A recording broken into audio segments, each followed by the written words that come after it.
Braden hit me up. He asked the question millions upon millions are wondering right now, and that is, what is happening with the ACC? He asked, what are your thoughts on the recent ACC news? So the ACC news is working off something that I hinted around strongly at back in January. A few of you picked up on this. So when this news broke yesterday that there are 7 schools that want to get out of the ACC grant of rights deal that right now takes them through 2036, that just means they can't move anywhere. Like if you were an ACC school, you can't move anywhere until 2036 because you have signed your rights away to television networks, etc., until 2036. Well, it was always said publicly that that's the end, period. That's the end of the story. You can't go anywhere. And I told you back in January that there were some people I had spoken to in the legal community that had told me behind the scenes, a lot of people in the ACC did not think that was nearly as ironclad as it was being painted publicly. So I don't know anything about that world. So I'm very inquisitive. I ask as many questions as I can. And all I kept getting back was a wink and a nod and just wait and see. That's what I told you. I told you everything I knew back in January. So now we fast forward February, March, April. Here we are in May. 4 months later, what do you know?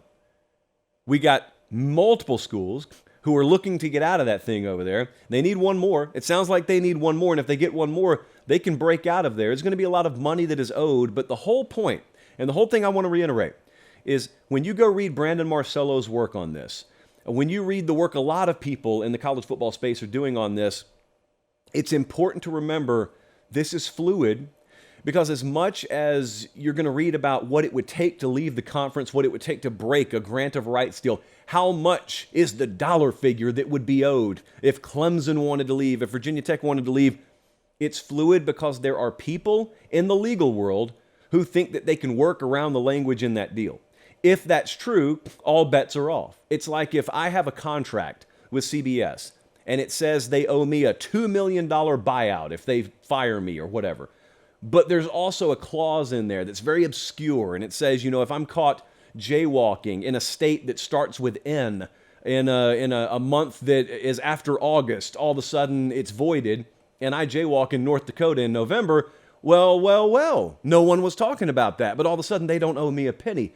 So maybe not that specific language is in this contract, but there may very well be workarounds, and there also may not be.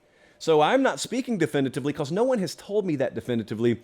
It's just that people who have done this for a living for a long time have intimated to me, which is a fancy word for indicated. They've indicated to me that, yeah, we may be able to get around that. Now, here's the follow-up. That stuff's boring. That stuff's just legalese. If you're 19 years old right now and you're just walking around campus at Iowa State and you're watching from afar, all you want to know is, who's going where?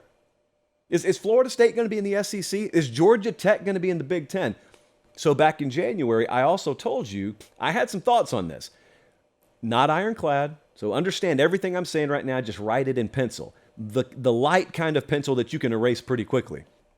I said I thought if there was a poaching of teams from the ACC, if they go get teams from the ACC, if the ACC breaks up and it's a free-for-all, I think Miami's attractive to the Big Ten. I think Georgia Tech is attractive to the Big Ten. I think for obvious reasons, a Clemson or a Florida State would be attractive to the SEC. I think one of the Virginia schools, at least, would be attractive to the SEC. And of course, you have these partnerships in certain situations where one can't move if the other doesn't move, and state legislators come into play. So that's really, really muddy, and I'm not even going to attempt to go down those roads.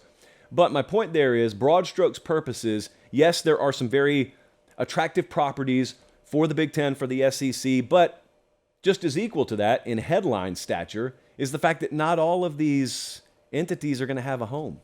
Like if it breaks up over there, Boston College is SOL. They are going nowhere that means anything in the grand scheme of what you know to be Power 5, which may be rapidly evolving into the Power 2. The other question is, well, what do you think about it? Well, I don't like it. In fact, I really am growing to despise it. Is it the way things are going? Yeah.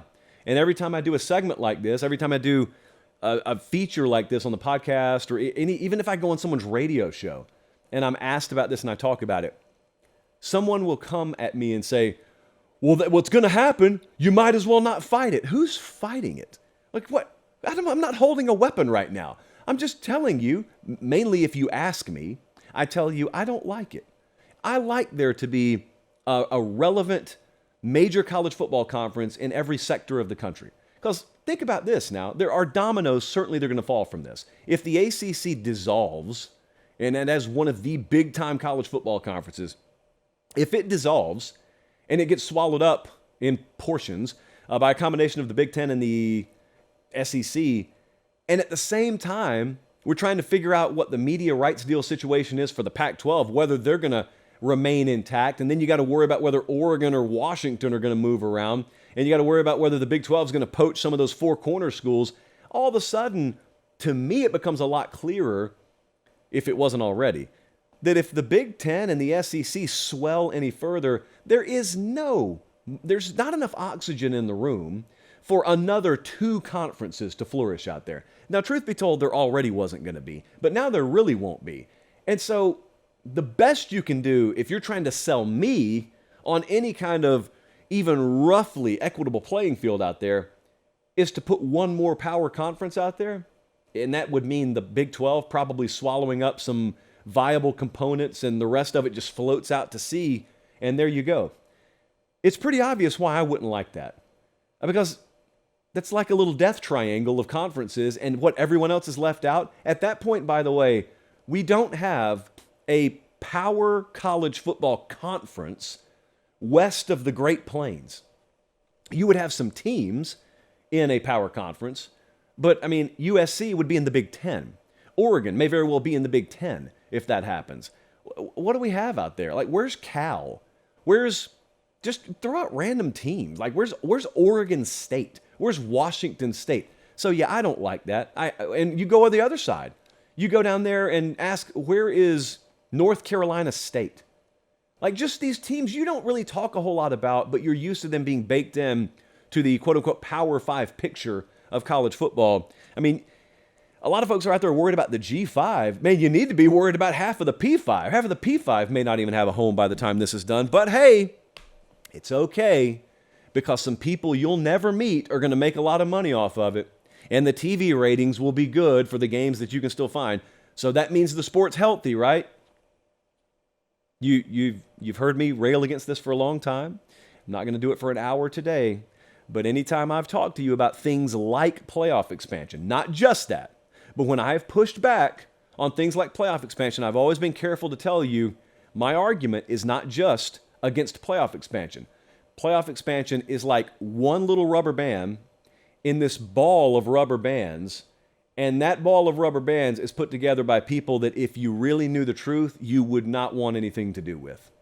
And this is another example of it. And it's sold to you sometimes as we're moving in the direction that's in the best interest of the game. Do you notice how they never move the ship in a direction that would ever cost them $1 or $2? Any direction that they push this sport for the betterment of the sport, it always happens to coincide with which direction will be more profitable. I'm not against making money. I'm telling you there are ways to operate this sport that would also be pretty profitable, although not quite as profitable, that would be in the ultimate better interest of college football than the direction it's headed now. So you had your doubts for a little while when someone like me told you, hey, you don't want to go down this road. You don't want the people who have their hands on the wheel to have their hands on the wheel. Okay, well, you doubted, and maybe you still doubt. But now we're not 2 or 3 weeks down the road. We're several years down the road. Look around. What direction are we headed? Do you like it? Do you think we're headed in a better direction as a sport than we were a decade ago? You'd be hard-pressed to convince me the answer to that is yes.